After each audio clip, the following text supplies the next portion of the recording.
as you guys know from my match week preview that I did back on Thursday, that the final game of this match week kicks off at 8 my time and 11 p.m. Eastern time, and that because of that, that means that this video is definitely going to be uploaded on early Monday morning.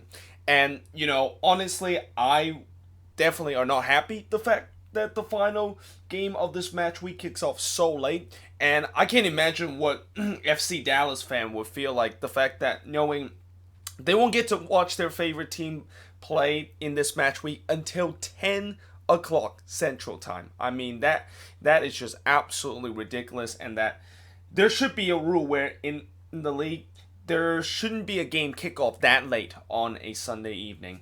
But that being said, let's actually first do the first 6 game of this match week, and I'm going to do the last 6 game once that game between Dallas and Portland has concluded. And I also just realized that I definitely need to buy some new markers, because it seemed like the camera is kind of not really catching these words very clearly, and it's kind of like faded away a little bit. Some of my markers have already started to die, and that these marker does not last very long. Like these Expo marker, I think I bought it about 3 weeks ago, and I only wrote on it I only did like 7 videos on it on the board, and it's already start dying. And I know I've been writing a lot on the board, but still, it shouldn't just die after 3 weeks, and I don't have to like replace it every 3 weeks.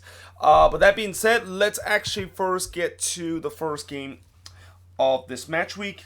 And we begin the first game of this match week where we're going to review is between the Red Bulls and Chicago, where the Red Bulls, of course, won 3-1 against the Chicago Fire. But if you did not watch this game and you only look at the scoreline of this game, you would not know that Chicago absolutely dominated this game. Well, actually, if you look at the stats, then it shows that they absolutely dominate them. But if you didn't look at the stats or watch the game, you would definitely not think Chicago absolutely dominated the Red Bulls. Like, they dominated they dominated the Red Bulls from the first minute to roughly about the 75th minute, when the Red Bulls kind of start taking over. And it's just kind of one of those seasons for the Chicago Fire where not only they've been very inconsistent, but this is kind of the performance we have seen before, where they had so many chances and they look so dominant, but they just cannot put away their chances. And in the first half, in the early moments, they had a lot of chance to go up 1-0.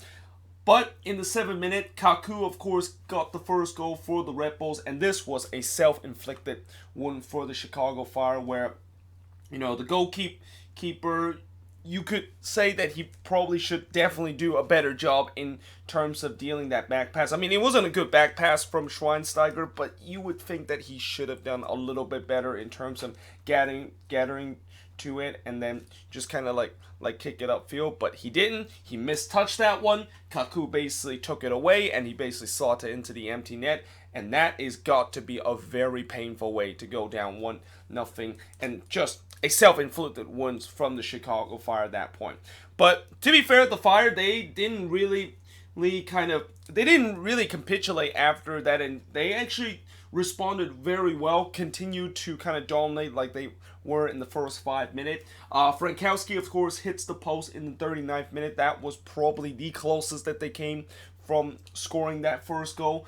And then in the second half, it was the same story. Chicago absolutely dominated. They were putting on a shooting gallery in front of Luis Robles' goal. And to be fair, Robles, he definitely had one of his best game, in that, you know, he really kind of stood on his head a little bit in this one. But some of the finishing that the Chicago Fire that had in this game are just god awful. Like, some of them was just straight to Robles, and some of them was just shots that you would think that they should score, but yet they put it wide off the net. So yeah, the game stays at 1-0, and in the 58th minute, Brian White scores from Daniel Royer to make it 2-0 on the counterattack, and this was completely against the run of play. Like, Chicago absolutely dominated in that second half, and this was really the first real chance that the Red Bulls had in the second half. Now, eventually, the Fire did get that goal after just 75 minutes of non-stop domination and non-stop shooting gallery in front of Robles' goal, when Nikolic, of course, scores to make it 3-1 or make it 2-1 in this game to get them back in the game. But unfortunately, the Red Bulls make sure that they get all 3 points on that, and they shut the door when Royer scores from Duncan and BWP to make it 3-1. By the way, BWP finally returning after suffering that lengthy injury for the last couple of months, and it's good to see that he even though he didn't get on the score sheet, he did get on the assist sheet here. And yeah, the Red Bulls of course won 3-1 in this game. Shots in this game, Chicago had 26 shots compared to 10 that the Red Bulls had, 8 shots on goal compared to 5 that the Red Bulls had, 13 shots off target compared to 2 that the Red Bulls had, 5 shots that was blocked compared to the 3 that the Red Bulls had. And Chicago had 62% possession compared to 38% possession. So, despite the fact that the Fire dominated every single category in that stat line and just pretty much dominated the whole game, this was just one of those games where one team dominated the game, but they cannot finish, and the other team, while they didn't dominate the game and they were kind of like at their second best, were able to put away their chances, and that is why they won the game. So for the Red Bulls, it's a good win for them. For the Fire, it's a frustrating loss considering the fact that how well they play, and at the end of it, they have nothing to really show for. But moving on into the next match is the Rapids. Okay, it is clear that we have to take the Rapids very seriously now. And I think right now, besides the Quakes, I don't think anyone want to play the Rapids right now, especially the way that they are in and the form that they are in. And they made a big statement in this game by beating the best team in the league, LAFC, and beating that team that only have lost once this season.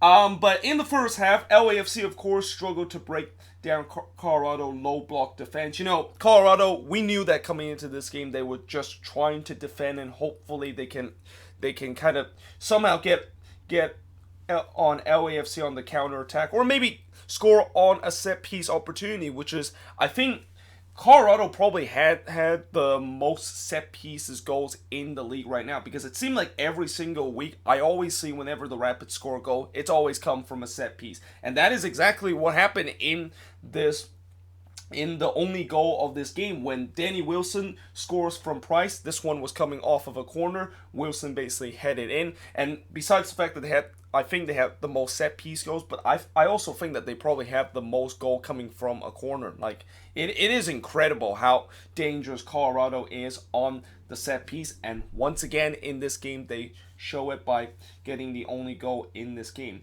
Now, after Wilson scored that goal, 2 minutes later the game went on a weather delay, and that the game was delayed for 50 minutes. But when the game restarted, this is when LAFC started to kind of look like the LAFC that we know, where they started to dominate and really started to break down this Colorado low block defense.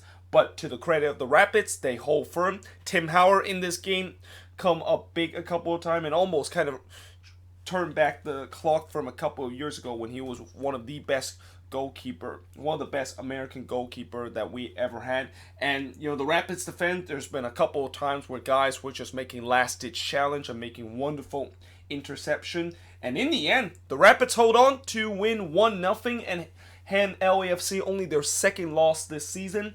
And in terms of shots in this game, LAFC had 12 shots compared to 7 that Colorado had, which definitely is not as much as LAFC would have. Like, it feels like every single game LAFC is averaging somewhere around 20 or above 20 shots in a game, but in this one they only had 12 shots compared to 7 that Colorado had, only 3 shots on goal compared to 2 that Colorado has, 4 shots off target compared to 2 that the Rapids had, 5 shots that was blocked compared to 3 that the Rapids had, and LAFC had 66% possession compared to 34% possession. But as you're going to see for most of these games, possession doesn't really matter whatsoever. And despite the fact that LAFC had a lot of the possession, Colorado, they defended very well. They got the goal that they were hoping to get, and they are able to walk out with all 3 points, and now they are only 5 points back off the playoffs, and now they're once again off the foot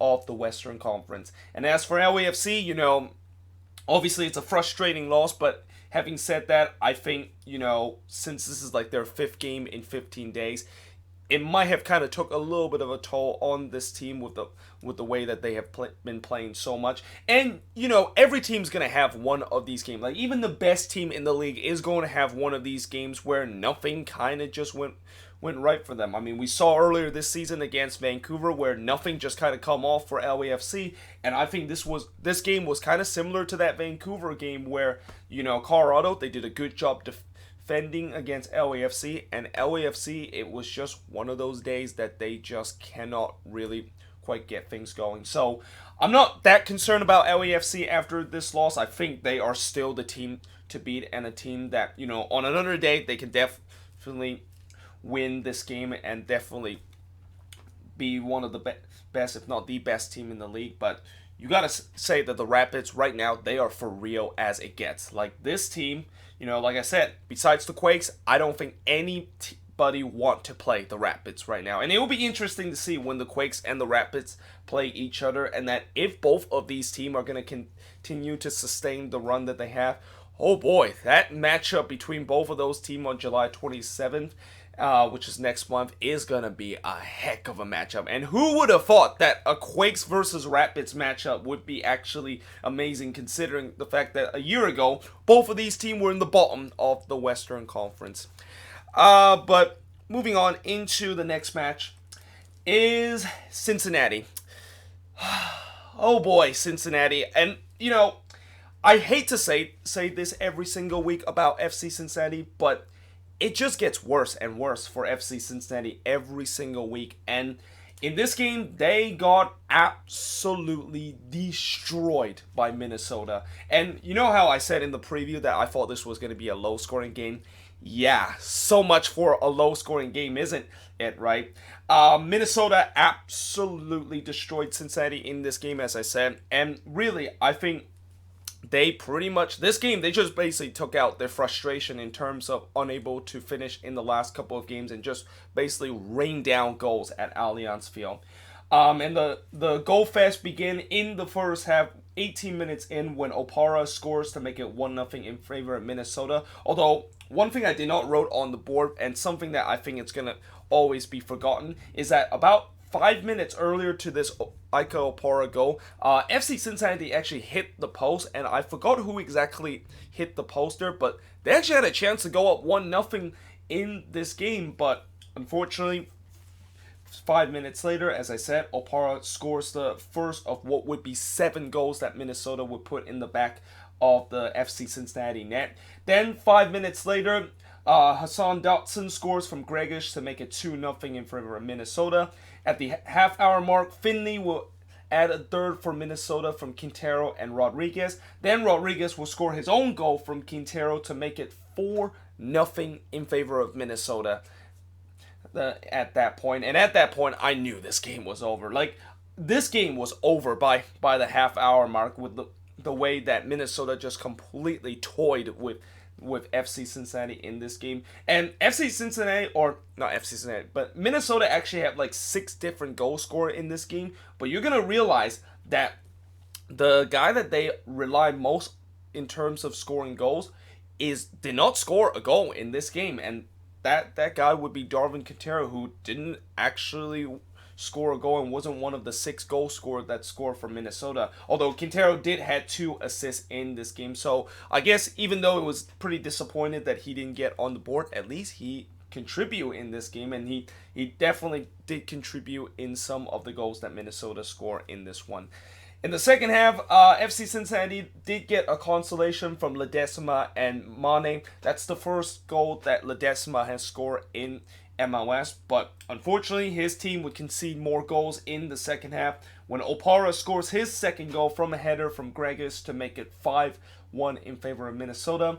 Then Mason Toy scores from Gregus to make it 6-1. Lovely solo effort from Mason Toy, which this is a kid that I'm definitely going to keep an eye on, alongside with Hassan Dotson, as 2 of the young talented Minnesota players that definitely could be the future of this Loons team. And in this game, both of them shows what they can definitely do in the future by scoring a goal and contributing in terms of the goal scoring this game. And then Molino basically add the cherry on the top from Mason Toy and Finley to make it 7-1 in favor of Minnesota. And yeah, that was the final score of this massacre, as Minnesota only had 15 shots compared to 10 that FC Cincinnati has, 8 shots on goal compared to 5 that FC Cincinnati had, 7 shots off target compared to 3 that FC Cincinnati has, no shots was blocked compared to 2 that FC Cincinnati has, and surprisingly, FC Cincinnati actually had 62% possession compared to 38% possession that Minnesota had. But on the score sheet, it's clear that Minnesota absolutely dominate this game. And, 7 of those 8 shots on goal is going to win into the back of net. And when that usually happens, you will know that you have to kind of question the goalkeeper of FC Cincinnati, which, Spencer Ritchie, he definitely did not had one of his best game, and you can maybe even say he had his worst game ever as an FC Cincinnati goalkeeper. But some of the shots that was coming into him, I don't think he really could do anything. And I'm not really going to blame Ritchie for the reason why FC Cincinnati has just completely leaking goals for these past couple of games, because the defense in front of him is just hot garbage right now. But, at the end of the day, Minnesota, they'll be happy to get all 3 points. And for once, they now know how it feels to be on the winning side of a landslide victory. While for FC Cincinnati, the only encouragement I will say to them is that it's going to get better. And that, they did miss a lot of players coming into this game and a lot of starters. Although I don't think even with those starters, I don't know if it actually make any difference. But still, they were missing a lot of starters. And that the transfer window is coming up. This is when they'll probably learn from their mistake and trying to sign guys that can stabilize the team. And that, hopefully they're going to get a new coach coming soon, because that Johan Dutme guy, yeah, I don't think he's going to last with FC Cincinnati for very long if this continue. I mean, it's just gotten so bad at FC Cincinnati right now that they could be on a pace of becoming the worst ever expansion side in MLS history. But moving on into the next match is Atlanta. So Atlanta, of course, won 2-1 against Montreal. They of course got the job done against an Impact team that clearly they were trying to bunker in this game. And unlike some of the past matches where Montreal's kind of bunker on the road, and that they've been pretty successful in terms of doing that for most of these games whenever they try to bunker on the road, this one wasn't to be it. And Justin Meram, yeah, he turned back the clock in this game.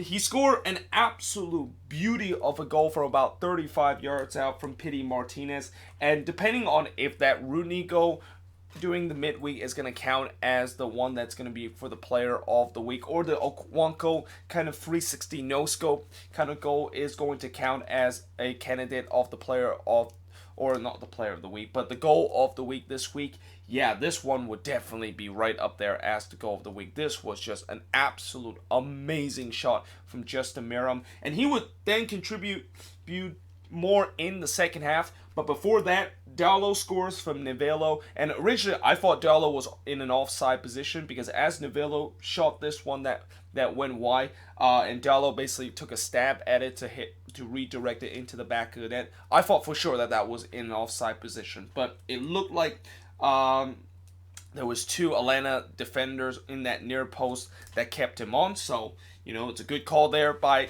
the linesman there to make sure that, to make sure that they got the right call, and that Dallo was actually in an onside position, even though when you look at it, it looked like for sure that he was in an offside position.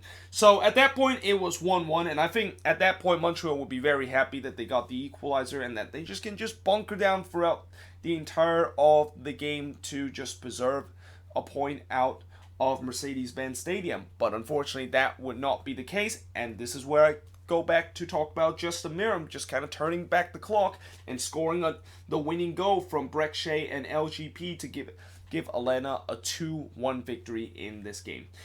Shots in this game, Atlanta had 15 shots compared to 5 that Montreal has, 4 shots on goal compared to 1 that Montreal has, 8 shots off target compared to 4 that Montreal has, 3 shots out of ball compared to none that Montreal has, and Atlanta had 56% possession compared to 44% possession that Montreal has. And for Atlanta, it's a good victory for them, despite the fact that they are still missing some key pieces. I heard that Joseph Martinez should be back with this team in the next game that Atlanta is going to face, which is definitely great news for Atlanta, considering the fact that he's basically their main goal scorer in this team and the guy that scores the goals for this team. So that's good news for Atlanta as they continue to climb up in the Eastern Conference. As for Montreal, this was one of those games where they tried to bunker and tried to get a point or even all 3 points out of it, but they weren't successful this time.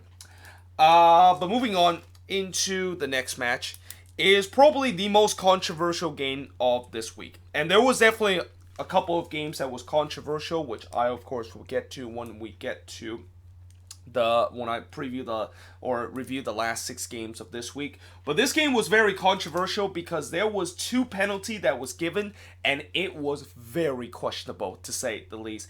And I really feel sorry for Union fans coming out of this game, because in some way they got robbed by the referee in this one with the decision that kind of gone against them. But having said that, when you give up 4 goals in a game, it's kind of hard to, say that they definitely did not deserve to lose in this game. And in the second half, they kind of capitulate a little bit. But in the first half, they actually looked very, very good and looked like a team that were the top team in the Eastern Conference when Fafa Pico scored from Montreal to give a 1-0 lead. But this is when the controversy started.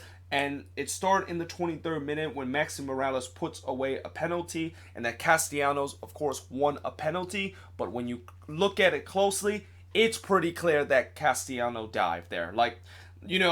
First of all, it was a bad mistake from Jack Elliott when he was trying to basically clear that ball away when the ball was bouncing toward him, and he completely missed it. And then Castellano was basically off to the races. And then Castellano kind of took a little bit too long in terms of trying to shoot that, and 2 of the Union defender was able to get back into it. And then as Castellano went down, it looked like originally Austin Trusty kind of brought him down. But as I said, when you look on the replay, it's pretty clear that Trusty made no contact whatsoever to Castellano, and that Castellano just blatantly dived in that game. And if you're a Union fan, you must be absolutely fuming about that call. And the fact that this was not actually gone to VAR, just to also show how inconsistent the refereeing has been in terms of this league, and how we have seen some good incidents of or good situation where VAR is correctly used, and we've seen some bad situation when VAR is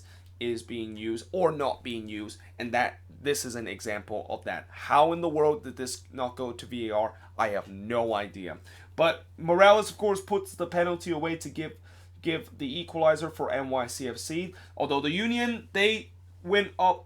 They took the lead back from, they of course went up again when Shabilko scores from Montero and Evozinho to make it 2-1 in favor of Philly, and that's where they head to halftime. And then in the second half, more controversy, and this is where the second penalty controversy begins again. Now, the first one, I thought it was blatantly clear that it was a dive and that it shouldn't have never been a penalty. The second one could be debatable because once again, Castellanos, Castellano was like the main center of the controversy in this game.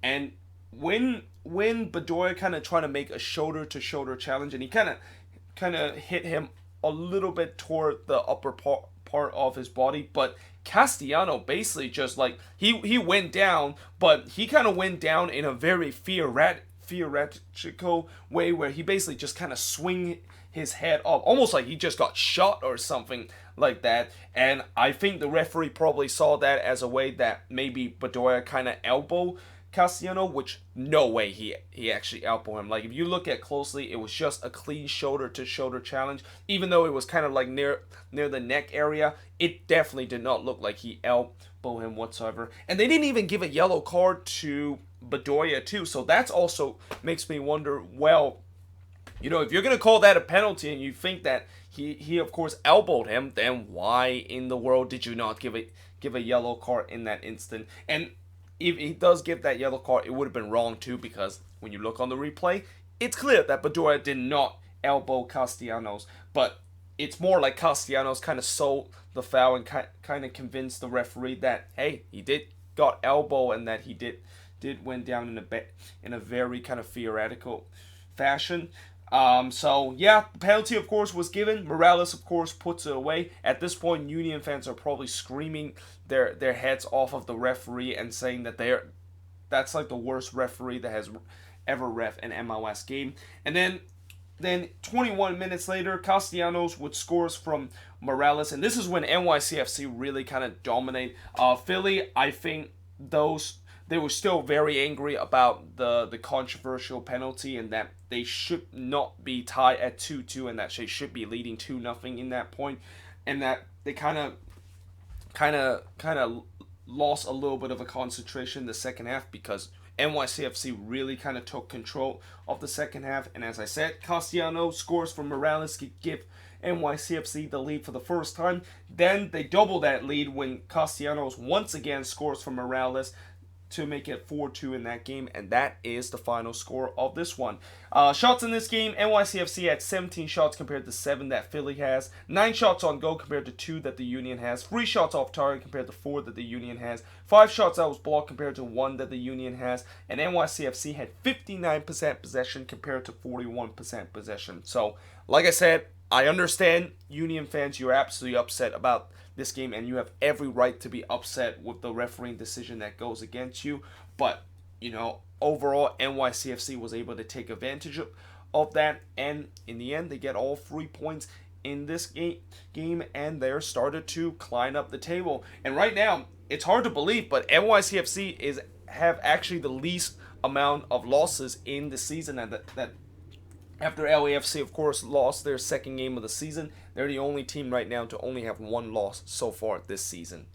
But finally, talk about the last game on this board before, of course, I switch the board, and then I'll once again come back to do the review after the Dallas versus Portland game, is Orlando City. So they, of course, won 2-0 against Columbus, and in the beginning of the game, there was a great tribute to Ziggy Schmidt. Obviously, Ziggy Schmidt was with Columbus for 3 years. He won an MLS Cup for them, and it was a great tribute that they had there in Columbus, and also a great tribute at the halftime show. But that was really the only exciting part and only things that Columbus fan can really cheer about, because this was not a good game once again by the Columbus crew. And in the first half, while there wasn't really much that was going, Mueller scores from Nani and Acosta, and this is one of the rare times that Chris Mueller actually started a game, which I think Orlando City is probably asking James O'Connor, why in the world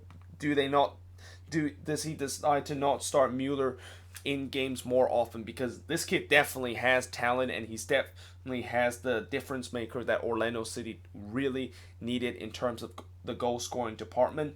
But in the second half, Columbus, they started to grow into the game again, and they started to create a couple of chances. There was, I think, right about the 53rd minute, and I don't remember who exactly hits this one, but Brian Rowe made a great save to keep this game at 1-0 in favor of Orlando City. Then eventually they did double their lead in the 66th minute when Akindele scores from Nani to give Orlando City a 2-0 lead. And at that point, that game, I know that the game is pretty much over. Like, I just don't see how Columbus can of course get another goal to try to make this game interesting, or get 2 goals to come back into this game, because this team just cannot score in this game. And it's also worth noting that Orlando City, despite the fact that they scored 2 goals in this game, they only had 3 shots in this entire game. And you know how for majority of the year I talk about how Orlando City, they definitely have the opportunity to score a goal with all kinds of shots that they have, and that they keep putting on a shooting gallery against the other team, but it comes to no prevail. Well, in this game, they didn't put a shooting gallery, and they won. And they were more clinical in this game. So something tells me that I feel like Orlando City, they need to think about taking smart shots than actually just shooting from everywhere. Like, this could be a case where Orlando City, while on the stat lines, they can show people that, hey, we dominated the shots and that we shouldn't be losing this game. The question is, are those shots are kind of like good shots, and some of them I have seen in some of these Orlando City games have not been very good shots, and that these shots are just kind of coming out of the 18-yard box and away from the 18-yard box. But in this game, they were being very clinical, which is something that I think will please a lot of Orlando City fans. And talk about the shots again. Columbus had 10 shots compared to 3 that Orlando City has. 3 shots on goal apiece for both teams. 6 shots off target for Columbus compared to none. 1 block shots compared to none that Orlando City has. And possession-wise, 58% possession compared to 42% possession. And as I said, Orlando City fans will be happy the team can be very clinical. But now the question is, can they continue that? Because that's been the question we always ask about Orlando City whenever they look very clinical in terms of finishing. And then the very next game, they go back to their old ways, which is just putting on a shooting gallery against their opponent. But they just cannot put the ball into the back of the net. But still, it's a good win for Orlando City to try to continue to climb up the table and trying to get into that playoff spot. While for Columbus, yeah, there's not really a lot of hope that this team is going to get anywhere near the playoffs, and they're going to be one of these teams that I think they are done this season. That I just don't see how they are going to come back. And even with the signings, I don't know if this team is going to come back in the second half of the season and compete for the playoffs. But that being said, I am going to now actually watch the U.S. versus Carousel game as it's actually on right now, and then I'll be back at around 10 o'clock after the Portland versus FC Dallas game to look at the last 6 games of this match week. Alrighty, so the Portland versus Dallas game just finished, but I of course will review that game last in this video. But first of all, let's talk about New England and Houston, where New England score a last-minute winner to win 2-1 against Houston to give Bruce Arena his first ever home win as a New England Revolution head coach. And in the first half, in the first 20 minutes, so both keepers actually came up big with a couple of saves. I mean, the first 20 minutes, both teams had a lot of chances, and if it wasn't for Matt Turner making some big save for the New England Revolution, and also Joe Willis making some big save for the Houston Dynamo, this game could have been easily 2-2 or even 3-3 in the first 20 minutes. I mean, it was pretty insane how many chances both teams had got in the first 20 minutes. But eventually Houston did broke through as Serin scores from Fumayur to give Houston a 1-0 lead heading into the 25th minute. But in the second half, New England would find the equalizer, and it would be Delamay, who just came back from a lengthy injury that he suffered a couple of weeks ago. He came back and scored a goal from Fagundes to tie the game up at 1 apiece. DeMarcus Beasley did went down with an injury, which, yeah, that's definitely not good to see, considering the fact that this is, I think, the second time this season that Beasley has gone down and now is going to go back to IR. And for a guy that is pretty much having a farewell tour this season, you definitely hope that he will be okay, and the fact that he can get back on the field to continue his farewell tour. Like, my worst nightmare about DeMarcus Beasley and my fear about him is that he could potentially end up the same situation that Chad Marshall had, where Chad Marshall, of course, suffered a lengthy injury, and then eventually, he did come back on the field, but then his farewell tour kind of got cut short, and that eventually have to retire mid-season. Hopefully that won't be the case with DeMarcus Beasley, where his retirement tour is going to cut short because of lengthy injury, or that he suffered a season-ending torn ACL injury that kind of ends his career in a bad way. But, he did went down and went off in the 65th minute, and then that's when also at the same time where New England really start threatening, and that once again Joe Willis comes up with some big save to keep this game at 1 apiece. But eventually that pressure took its toll, because in the 90th minute Bunbury scores from Pineda and Caicedo to give New England the 2-1 lead, and they would hold on to that lead and win this one 2-1 against the Dynamo.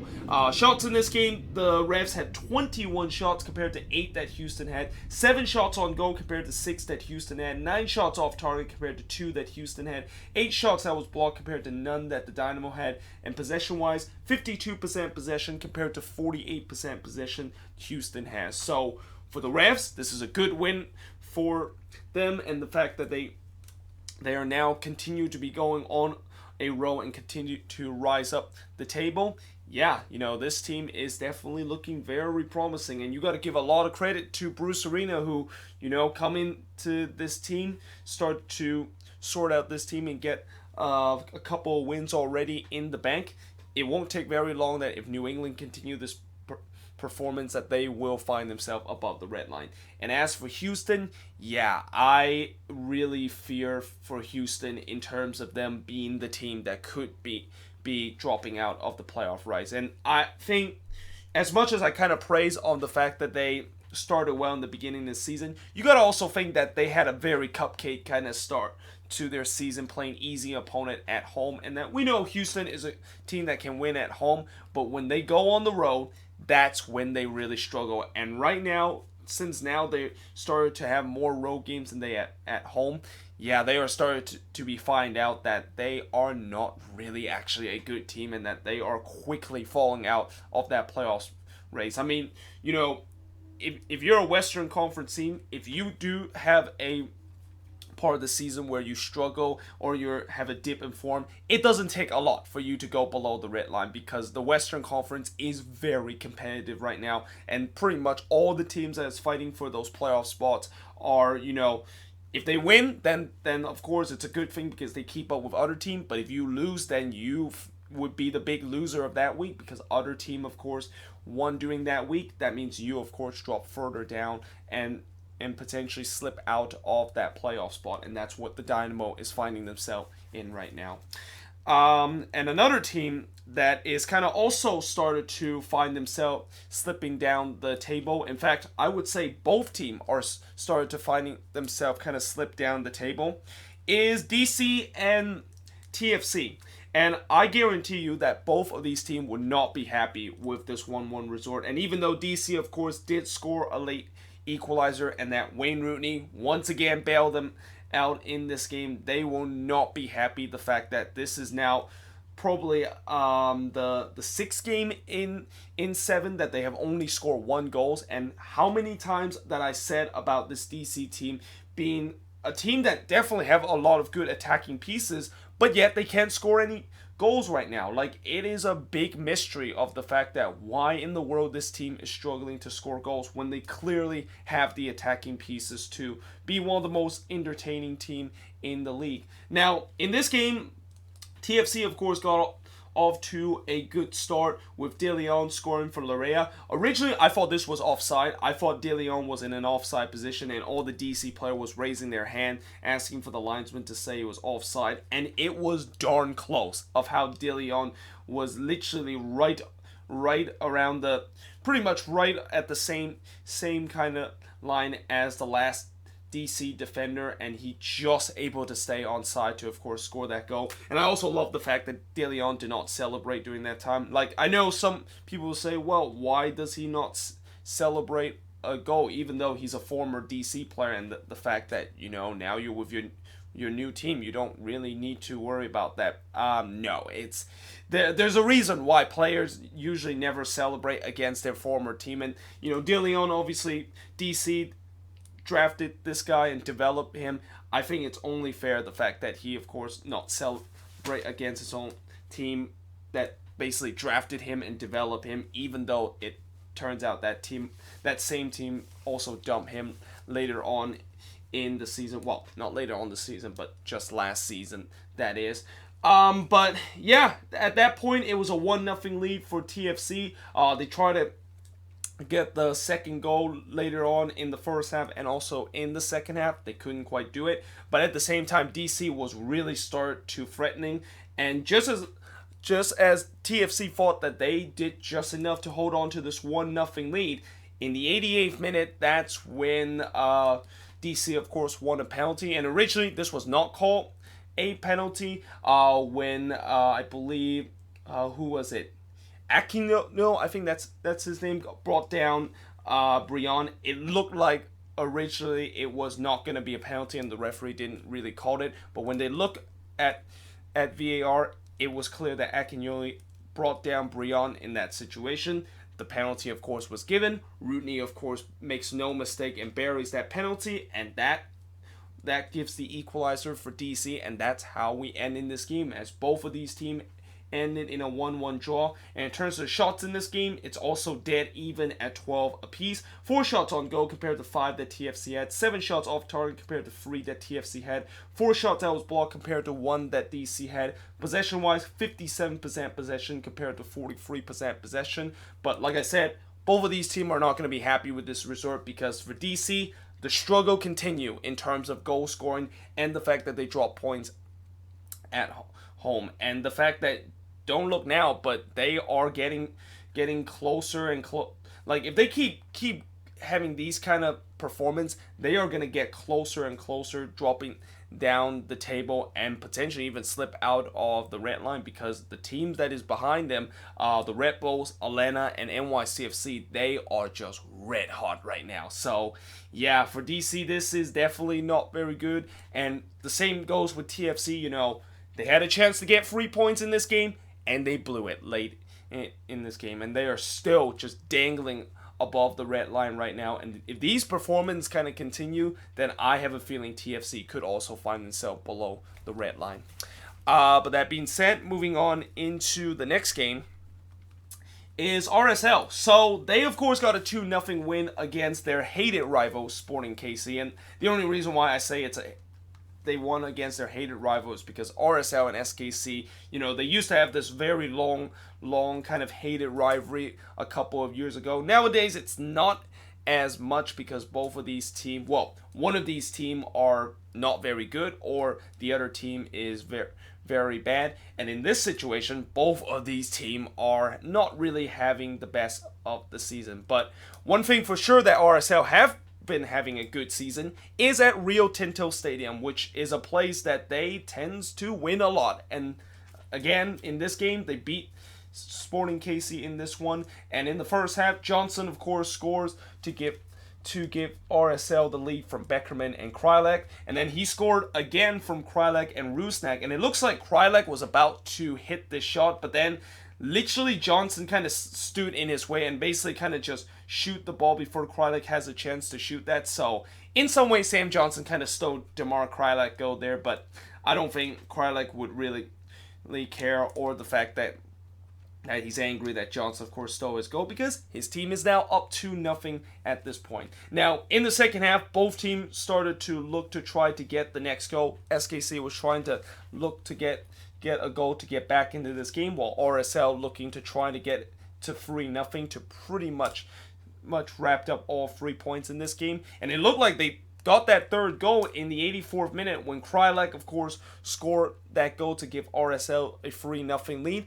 But it was disallowed, and I think they actually I believe they look at VAR in that situation, and they saw that he was in an offside position. So that goal, of course, was disallowed. But the good news for RSL is that they still were able to hang on to win 2-0 into this game and get all 3 points in this resort. In terms of shots in this game, RSL had 10 shots compared to 11 that SKC had. 6 shots on goal compared to 3 that SKC had.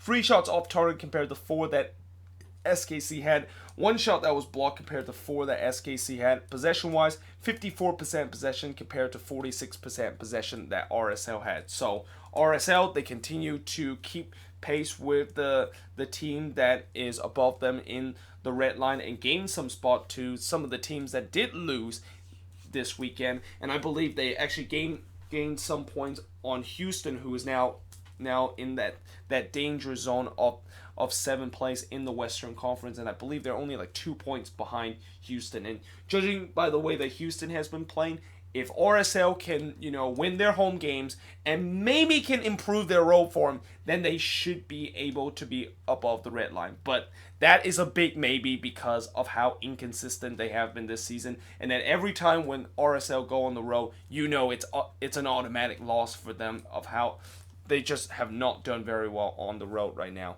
And as for SKC, yeah, I don't want to say it, but this SKC team has started to really remind me of that TFC team from last season, and that we thought that they would eventually get it going, and that eventually the second half of the season they will go on a crazy resurgence to get back to the playoff spot.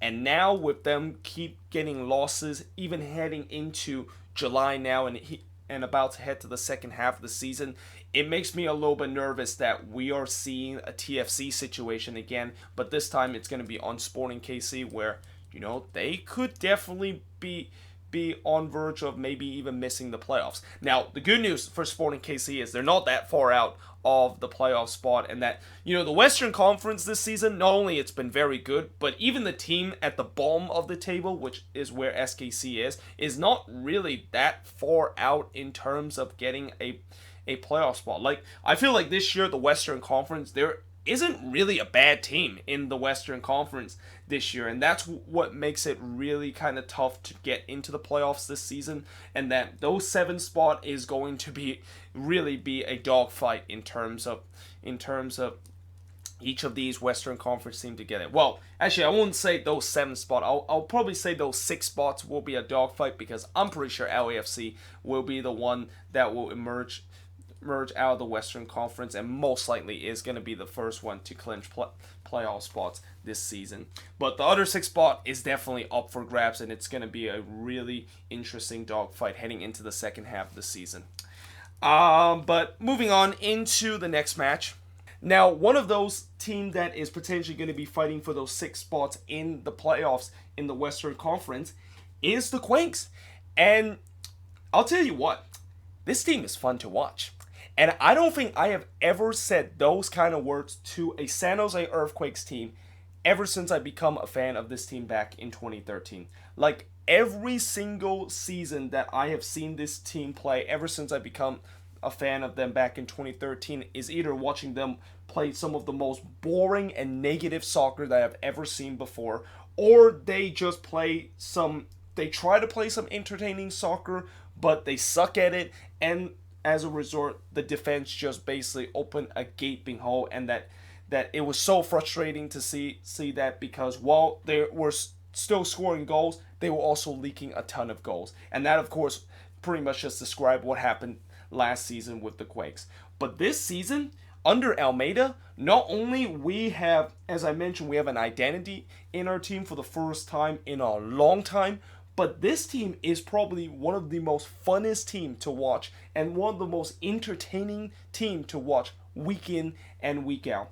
And it's no wonder why in this 3 months we have gone on this crazy resurgence of becoming one of the hottest team in MLS. And actually, I wouldn't even say one of the hottest team. It's the hottest team right now in MLS, because ever since the calendar turns to April, we are now officially the best team in the league. It was LAFC before, but because LAFC lost the previous night, now we officially become the best team since the turn of April, and that we have had more points than anybody else in the league ever since the turn of April. And the fact that for 3 months now that we're still playing this kind of attractive soccer, and that Almeida is continuing to work wonder in this team, it is no wonder why the fan base for the first time in a long time is excited about this team, and that, forget about them thinking whether or not are they going to make the playoffs or not. They might actually be an MLS Cup contender. And in this game, I think this game pretty much is the highest point that I have ever felt as a Quakes fan, and that this is probably the peak point for the Quakes of them not only beating the Galaxy, but did it in a convincing fashion. And in the first half, in this Cali Clasico between us and the Galaxy, Vako, of course, scored the first goal to give us a 1-0 lead. And, I know a lot of people said that Vako is just on fire right now, and he is just in a crazy form right now. But at the same time, I also want to say that he is still a very frustrating player to watch, because about 5 minutes before he scored the opening goal, he was still doing the same thing that he always do that frustrate me, which is just trying to take on the entire Galaxy defense, and then it failed miserably, because you usually don't see a guy just take on an entire defense and eventually find a way to create a good chance to score a goal. And that there's just been multiple times where all he has to do is release the ball and pass it to his teammate, because a lot of defenders have already gathered toward him, and that it's going to leave some gap to one of our player in a good position on the attack, and he just does not do it. And that just makes me so frustrated about that. But at the same time, we also saw what he can do when he scored that first goal, and that he can also be a goal scorer too. So I'm still kind of like, the verdict is still out on Vako in terms of me thinking, is he really a guy that we could potentially use in the future? And that, is this the guy that, of how much we have paid for him, is he worth it, despite the fact that he does have those moments where he makes the wrong decision and he just being very selfish and just take on the entire defender without looking and seeing his teammates. So the verdict is still out on that. But after that, both teams really started to have chances to get the next goal. The Galaxy started to kind of come back into the game. But in the second half, that's when the Galaxy really started to take over. And that's when we really started to get pinned back. And I was very nervous in the second half. Like, I even said multiple times in my match vlog that I was almost ready to go on life support with the way that they just keep going at us. And that I just had a feeling they were going to get the equalizer. And the first thing that come into my mind of how they get the equalizer is that if Zlatan can just do one moment of magic. Now, fortunately, that did not happen, and that Florian Ljungwirth basically put Zlatan in his back pocket in this game and just completely shutting him down in this one. And eventually, I was able to not really get on that life support machine anymore, because Salinas, who literally just came on a couple of minutes ago, and we know what Salinas can do in the Cali Clasico and how he just loved to score against the Galaxy at Stamford Stadium in the Cali Clasico. Well, guess what? He scored again. This time he scored the second goal from Vako to make it 2-0 in favor of the Quakes. Then it was 3-0 when Tommy Thompson scored his first goal of the season from none other than Shea Salinas. And originally this goal was actually called an own goal on Steris, and the announcer even said that it was an own goal, but later they changed that Tommy Thompson, of course, got the goal. And yeah, why not? Why not give it to Tommy Thompson, who is, besides Wando, probably one of the most favorite player and one of the fan favorites in this team in terms of getting a goal. I mean, I'm pretty sure the fans, they want to see Wando to score, but if they don't see Wando to score, it's going to be either Salinas or Tommy Thompson, the one that they want them to score a goal in the Cali Clasico, and both of them score in this game.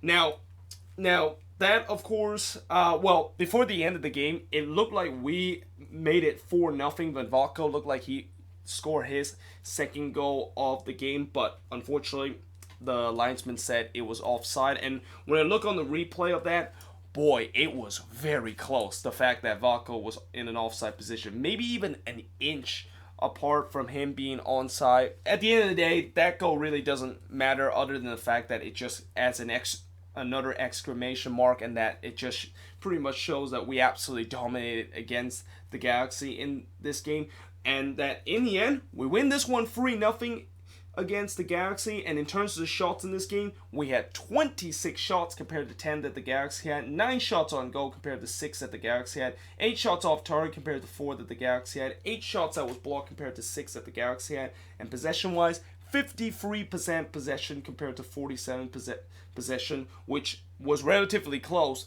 And that it also kind of reflected into this game, because I think for majority, probably for the first 70 minutes of this game, it was pretty even. And then eventually when we did get that second goal, that's when we really kind of took over, and that the Galaxy basically just capitulated after that. So for the Quakes, with this win, they are now rise themselves to 5th place. And also, did I mention the fact that they have the best record in MLS since April? I think I already mentioned that, but it's worth noting again the fact that this team is the hottest team right now in MLS ever since the calendar turns to April. And as for the Galaxy, yeah, they cannot wait until they get some of their guys that is currently on international duty back, and they cannot wait to sign Christian Pavone into this team because they really lack in terms of the attacking end. And you can clearly see that the main attack that they had throughout this game was hopefully they can just kind of launch the ball to Zlatan so that he can do his magic. And unfortunately, that is exactly not what happened in this game. As again, Zlatan, he was pretty much completely shut down in this game, and that Youngworth completely got him pocketed in this game, and that he really didn't have a lot of threat to potentially score a goal. And also, it didn't feel like he even wanted to be there. Like, he was actually the first player to be exit the stadium after the final whistle was blown. And this also just kind of shows you that, I think this also kind of add a little bit more fuel to the people that hate Zlatan and say that he's an arrogant kind of prick, and the fact that he only cares about himself. And there is an example of that, of how he didn't even go over to thank the 600 traveling supporters that make the trip here to Stamford Stadium to watch their team to play. And as much as I also hate the Galaxy, I have to definitely give props to their supporters. Even when they were down 3-0, they were still singing, and that they were still certainly proud of the team, the way that the team has played, which I know I would definitely not be that kind of guy. I would be absolutely pissed off the fact that if this scoreline was the other way, and I would really question the way that the team is playing right now.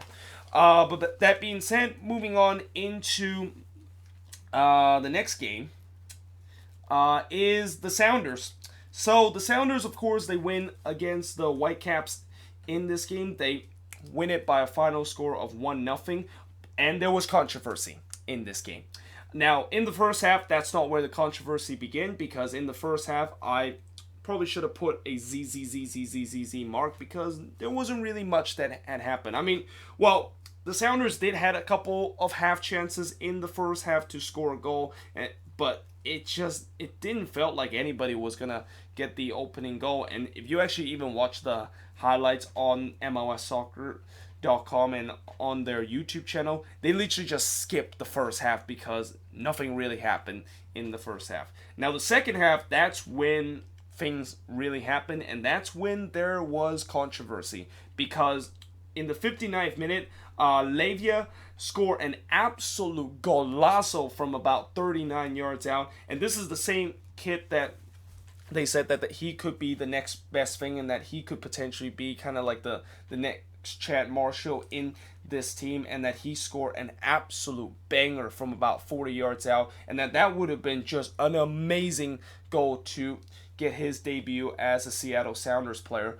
But VAR, of course, ruled that one off, because before that golazo, it looked like Justin Dillon actually stepped on McMath's hand, and that McMath, of course, or not McMath's hand, but McMath's shoes, and that it looked like the referee said that Dillon, of course, purposely trying to step on Zach McMath's shoes, so that of course is deemed as a foul. But when you look on the replay, and I'm a guy that always kind of believe in the fact that goalkeepers should always get the protection, and they get the benefit of the doubt when they are bumped into any outfield player as they try to either save a shot or try to catch the ball. But in this incident, it looked like Zach McMath and Dillon was going for the same ball, and that even Zach McMath actually kind of slid down a little bit, and that Justin Dillon kind of accidentally just stepped on him as he trying to go for the ball, and I don't think he had any intention or even realized that he was about to step on Zach McMath's shoes.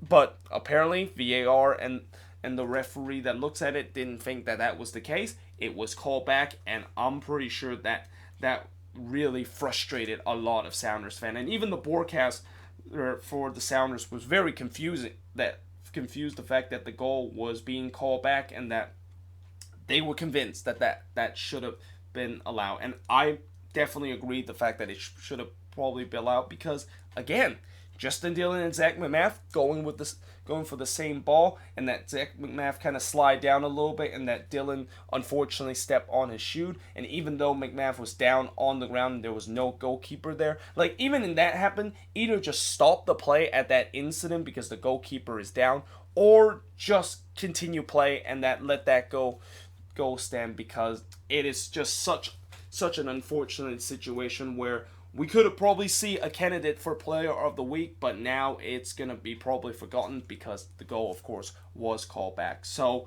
at that point, it was still 0-0 in the game, but Seattle, despite the fact that they didn't score in that situation, they continued to push on, and eventually they did get that goal that they deserve. And really, throughout this game, they pretty much dominate in terms of the shots and the chances that they had against the Whitecaps, but they finally broke through as we head deep into stoppage time with Leerdam scoring from Brad Smith to give Seattle a 1-0 lead, and that is the final score in this game, as Seattle had 24 shots on goal, or 24 shots in this game, 12 shots for Vancouver, 8 shots on goal compared to 5 shots on goal that Vancouver has, 7 shots off target compared to 4 that Vancouver has, 9 shots that was blocked compared to 3 that Vancouver has, and possession-wise, 56% possession compared to 44% possession that Vancouver has. And, for the Sounders, in some way, this goal, of course, is kind of a little bit of a justice for what happened earlier in that incident, and then they got all 3 points.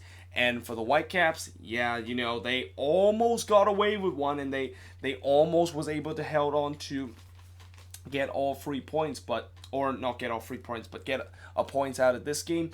But unfortunately, it wasn't meant to be.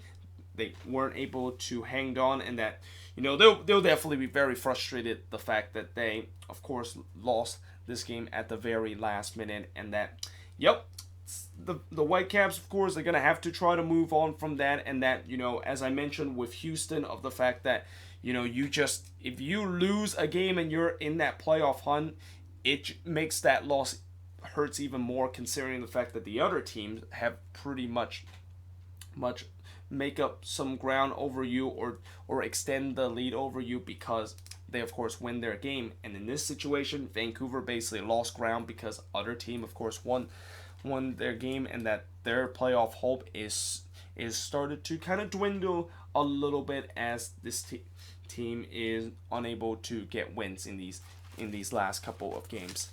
But finally, moving into the last game of this match week is Portland. So this was not a vintage Timbers performance at home, but in the end, they got the job done against Dallas with a 1-0 victory, and that the only goal in this game was Brian Fernandez making history from Blanco and become the first player to score a goal in his first 5 MLS appearances. So congratulations to Brian Fernandez, of course, achieving that mark. And I'll tell you what, right now, don't be surprised if Brian Fernandez, if he can continue to score at this rate, that he can maybe even sneak into that conversation of getting into the Golden Boot race.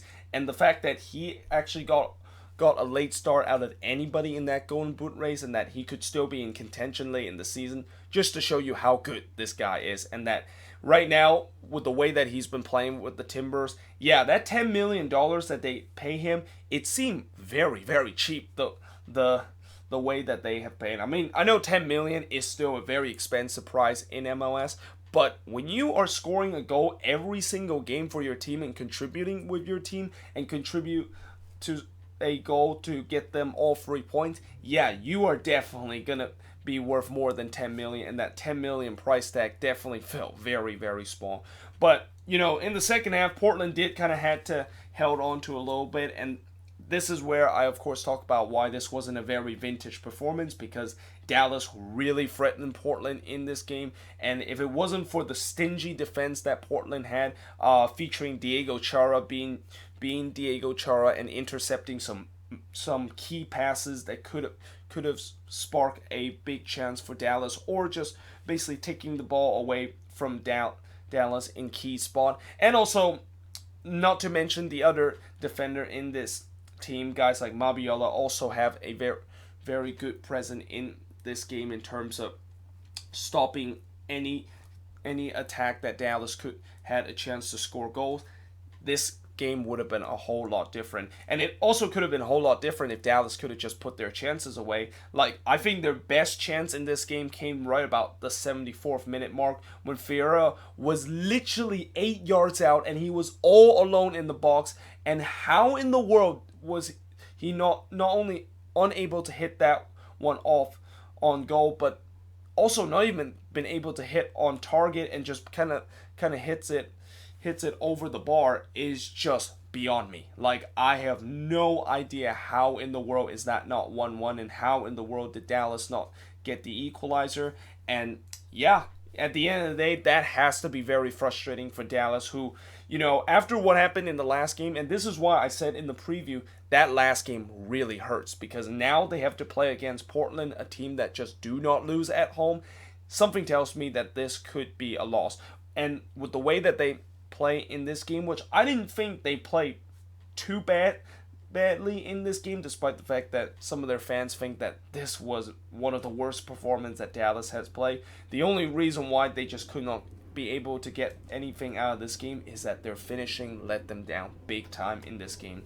And in terms of shots in this game, Portland had 17 shots compared to 12 that Dallas had, but they only had 3 shots on goal compared to 2 that Dallas had, 8 shots off target compared to 6 that Dallas had, 6 shots that was blocked compared to 4 that Dallas had, and Dallas had 54% possession compared to 46% possession. And as I said, you know, with Dallas, if they could have just have that striker that can finish, and this is where is one of the disadvantage of having such a young squad, because sometime with these youngster, and you know, with Jesus Ferreira, obviously I know a lot of Dallas fan will be a little bit more forgiving the fact that he's only an 18-year-old, and that sometime an 18-year-old are going to miss some of those sitters. But this is the problem of building a young team, because sometimes they just don't have as good as a composure in front of goal as you would say a guy that has been a veteran in this league and a proven goal scorer in this league, and that they can always make sure they put the ball into the back of the net. So for Dallas, they of course need to brush off this loss, and that, you know, as I also mentioned with Vancouver and Houston, since they're one of those teams that is fighting for a playoff spot, and since they lost and that other team of course win, now they have lost ground and are, I believe, kind of slipping down the Western Conference table because of the fact that they of course aren't able to get a win and keep pace to the other teams that is trying to climb up to the Western Conference, and that they of course win this week. But yeah, there you have it. That is pretty much it for the review of this week. Let me know in the comments below, what do you think of this week? Obviously, I'm going to be doing the preview for the midweek games, and there is a ton of midweek games because it is a 4th of July midweek special with 10 games that's going to be happening, and I believe there's going to be 4 that's going to be happening on 4th of July. So yeah, hope you guys enjoyed this video, and stay tuned for that video, which I'm going to do that video on Tuesday. Tomorrow I am going to be doing my annual mid-season review on the Quakes, and that this will be the 3rd season in a row that I have done a mid-season kind of preview or mid-season review on how the Quakes have been doing. But yeah, hope you guys enjoyed this video, and I of course will see you guys next time.